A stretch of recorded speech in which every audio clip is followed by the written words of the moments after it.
지난주는 우리가 영적인 지식을 입증하면서 열매 맺는 삶에 대해서 우리 말씀을 나눴다면, 이번 주 말씀은 고난의 이유를 알고 복음을 전함으로써 이제 기뻐하자라는 것을 이제 말씀하고 계신다는 것을 확인하시면 좋을 것 같습니다. 그래서 그 주제도 그대로 잡았거든요. 고난의 이유를 알고 복음을 전하면서 우리 기뻐하자라는 것을 이제 주제로 각절 말씀 나누는 시간 가지도록 하겠습니다. 먼저 12절 말씀 우리 함께 읽도록 하겠습니다. 그러나 형제들아, 내게 일어난 일들이 도리어 복음을 진전시키는 기회가 된 줄을 너희가 알기를 내가 원하노라 라고 말씀합니다. 여러분, 그 11절까지는 그 바울이 그 빌립보 성도들에게 그 편지를 보내면서 이제 인사말에 해당됐었거든요. 그래서 12절서부터 이제 본격적인 이야기를 시작하는데, 그 12절에서 마치 이렇게 얘기하는 거예요. 지금식으로 얘기하면, 야야, 너희 지금 로마에서 어떤 일이 일어나고 있는지 알아? 내가 진짜 재밌는 얘기 해줄게 라고 얘기하면서 시작하는 것이 12절 말씀이다 라는 걸 이제 확인하시면, 12절 이하의 말씀이라는 걸 확인했으면 좋겠습니다. 내게 일어난 일들이라는 건 바울이 로마의 감옥에 갇힌 사건이요. 그 예루살렘에서 고발당해서 묶여서 로마까지 이송되어 온 그 사건과 그동안에 있었던 그 모든 과정들, 이제 그것들에 대해서 이야기를 하고 있습니다. 근데 그런 모든 그 일들 때문에 복음을 진전시키는 기회가 됐다는 거예요. 그러니까 바울이 감옥에 갇혀 있는 동안 찾아오는 자들에게 복음을 전했었다고 그랬었잖아요. 그런데 그렇게 하다 보니까 예상치 못하게 자기를 지키고 있는 군사들, 그리고 그 책임자들, 그 주변 사람들, 이런 사람들도 그냥 들을 수밖에 없는 거예요. 바울 옆에서 그 지키고 있어야 되니까. 그래서 복음이 그 사람들에게도 놀랍게 전해지게 되었다라는 얘기를 바울이 이제 시작을 하고 있습니다. 그래서 전체 오늘 내용의 시작 부분, 저는 요약해서 12절에서 이 얘기를 하고 있죠. 자, 그래서 12절 내용을 이렇게 정리할 수 있겠는데요. 형제들아, 내가 감옥에 갇힌 일들이 도리어 복음이 확장, 전파되는 기회가 되었다는 사실을 너희가 좀 알았으면 좋겠다. 이런 일이 지금 로마에서 일어나고 있어. 그래서 로마에서 일어나고 있는 흥미로운 일들을 이제 소개하고 있는 거죠. 자, 이어진 13절 말씀 우리 함께 읽도록 하겠습니다.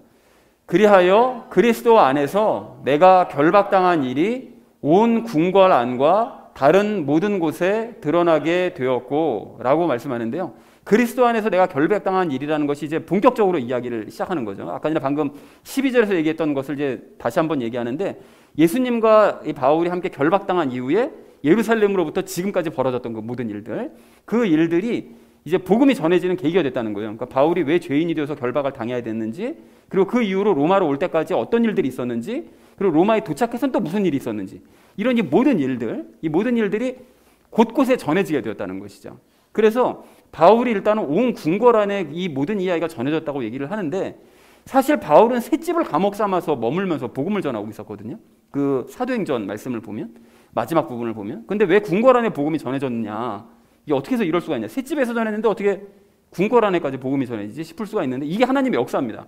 그래서 이제 어떤 일이 벌어졌는가 하면, 바울을 감시했던 군사들과 그 책임자들이 관리자의 궁궐로 들어가서 감옥에서의 일들을 다 보고하면서 궁궐 안에까지 복음이 전해지게 된 거예요. 그 예전에 그 어떤 그 목사님이, 이면수 목사님인가요? 그분이 이제 북한으로 강제 억류돼가지고 몇 년 동안 계시던 분이 계셨었거든요. 근데 그분이 꼬투리를 잡으려고 북한군들이, 그분의 이제 뭐 다른 거는 영상이 없으니까 설교한 영상만 가지고 그 설교 내용에서 꼬투리를 잡으려고 설교를 반복해서 그냥 계속 들은 거예요, 북한군들이. 그러다가 복음을 받아들인 사람도 있었다.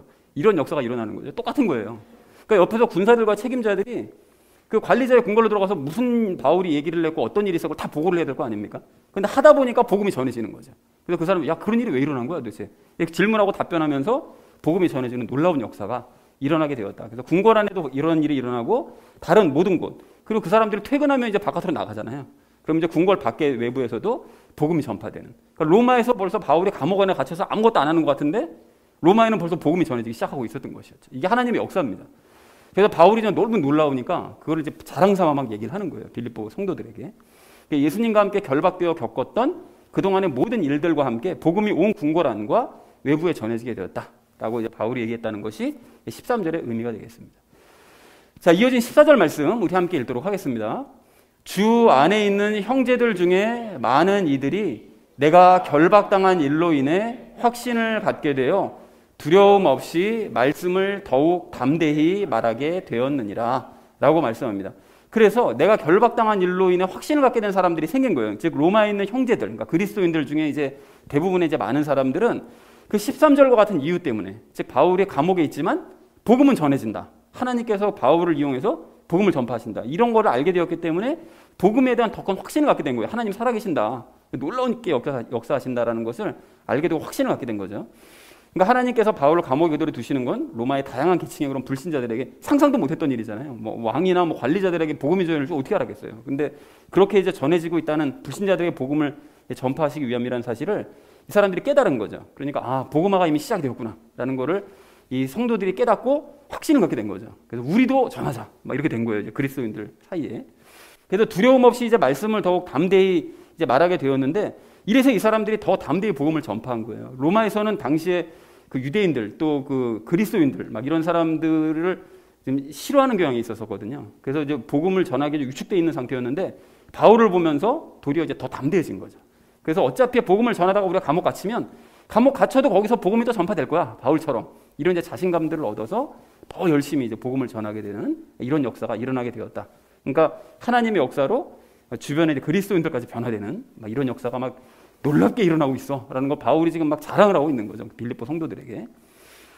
자, 그래서 14절 전체 의미가 이렇게 정리할 수 있겠는데요. 주 안에 있는 형제들 중에 많은 이들은 나의 결박으로 도리어 확신을 갖게 되어서 두려움 없이 더욱 담대히 복음을 전파하게 되었어. 이런 일이 지금 막 일어나고 있어. 너무 재밌지 않아? 막 이러면서 얘기를 하고 있는 거죠.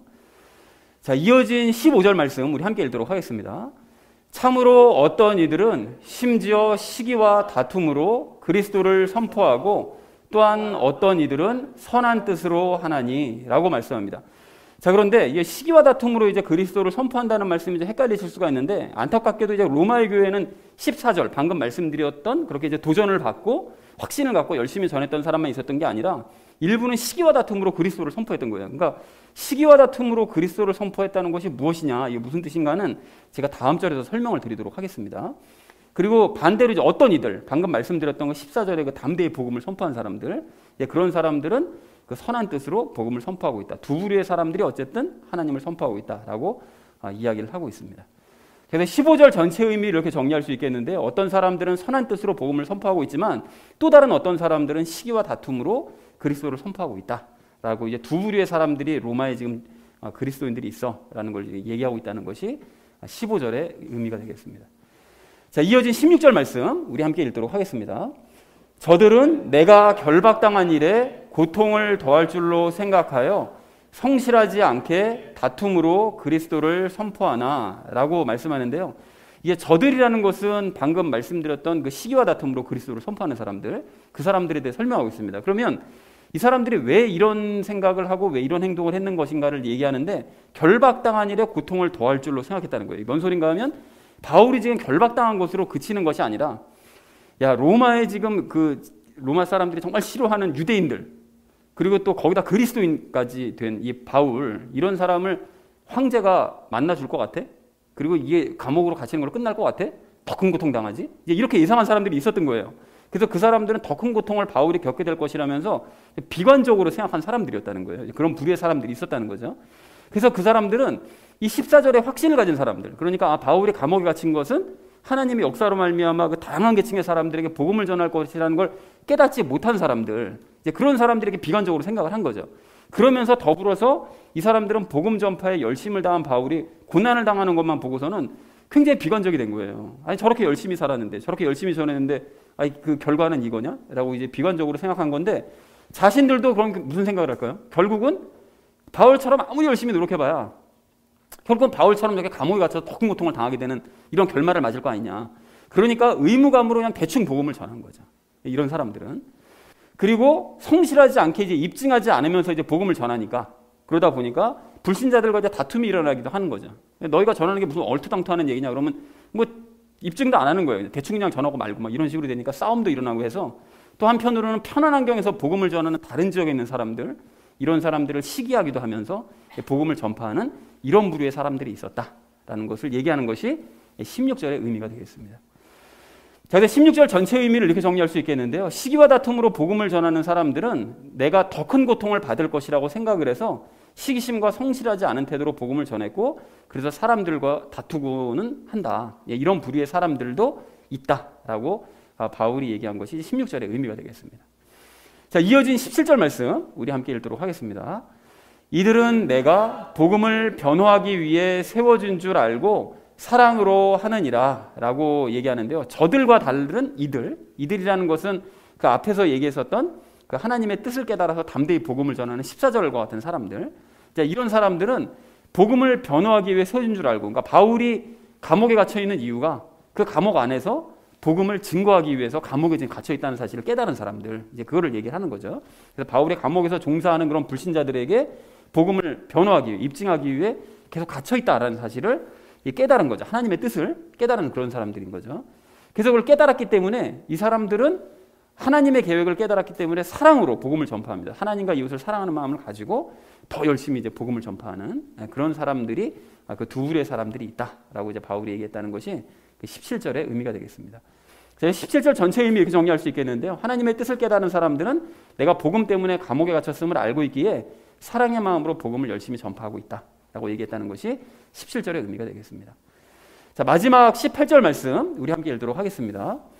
그러면 무엇이냐? 그럼에도 불구하고 거칠애로 하든지 진실로 하든지 모든 방법으로 그리스도께서 선포되시나니 이로써 나는 기뻐하고 또 참으로 기뻐하리라 라고 말씀합니다. 모든 방법으로 그리스도께서 이제 선포되신다고 얘기를 하는데요. 그러니까 동기가 어찌되었든지 간에, 그러니까 어떤 한 부류의 사람들은 그 하나님의 뜻을 깨달아서 열심을 다해서 사랑의 마음으로 복음을 전하는 부류가 있고, 또 다른 하나는 비관적으로 복음을 대충 전하는 사람들이 있고, 어쨌든 동기가 어찌되었든지 간에 예수님이 전파되고 있다는 거예요. 이 방법이든 저 방법이든 로마에 지금 또 자기가 감옥 안에서 또 그 관리자들에게 복음이 전파되는, 그러니까 이런 식으로 여러 방면으로 전파되는 것 때문에 바울은 기뻐하고 또 기뻐하는 거예요. 그래서 이런 일이 로마에서 일어나고 있는데 정말 너희 놀랍지 않니? 난 정말 놀랍고 신기하고 재밌다라는 것을 빌립보 성도들에게 기쁨으로 그걸 소식을 알리고 있다는 것이 그 18절의 그 이야기가 되겠습니다. 자, 그래서 18절 내용을 이렇게 정리할 수 있겠는데요. 복음을 대충 전하든 진심으로 전하든 결과적으로 그리스도께서 널리 선포되고 있기 때문에 나는 기뻐하고 또 참으로 기뻐한다 라고 얘기했다는 것이 18절의 의미가 되겠습니다. 이게 바울이 막 기뻐하는 그런 모습이 막 눈에 막 보이지 않으시나요? 그러니까 이게 정말로 복음 때문에 너무너무 기쁜 거죠. 예수님이 전해지는 것 때문에. 자, 그래서 본문을 이렇게 총 정리를 할 수가 있겠는데요. 내가 감옥에 갇힌 일들이 도리어 복음이 확장되는 기회가 되었다는 사실을 빌립보 성도들 너희가 좀 알았으면 좋겠다. 그래서 내가 이게 로마에 있는 일을 소개를 해줄게 라고 얘기를 하면서 나의 결박과 관련된 일들은 왕궁과 외부에 알려졌고, 그래서 많은 성도들이 더욱 확신과 사랑을 가지고 복음을 담대히 선포하고 있다. 그리고 어떤 자들은 내가 더 큰 고통을 받을 것이라고 생각해서 복음을 대충 전하지만 어쨌든 예수님이 전파되고 있기 때문에 나는 크게 기뻐하고 있다. 그러니까 바울이 지금 로마 감옥에 gathin 그 사건으로 감옥 안에도, 왕궁 안에도, 그리고 외부에서 그 자극을 받은 성도들도 모두가 다 열심히 그리스도를 전파하고 있기 때문에 나는 이런 일들이 일어나고 있다는 사실 자체가 너무나 기쁘다라고 얘기했다는 것이 오늘 본문의 내용이 되겠습니다. 자, 그래서 오늘 본문은 이 바울이 그 빌립보 성도들에게 로마에서 일어나고 있는 그 흥미로운 일들을 이제 진심으로 기뻐하면서 소개하고 있는 이제 그런 내용이 되겠습니다. 그래서 오늘 그 본문의 결론을 이렇게 맺어볼 수가 있겠는데요. 고난의 이유를 알고 복음을 전하면서 기뻐하자라는 것을 주제로 그 나머지 이야기는 삶에 적용하면서 함께 말씀 나누는 시간 갖도록 하겠습니다.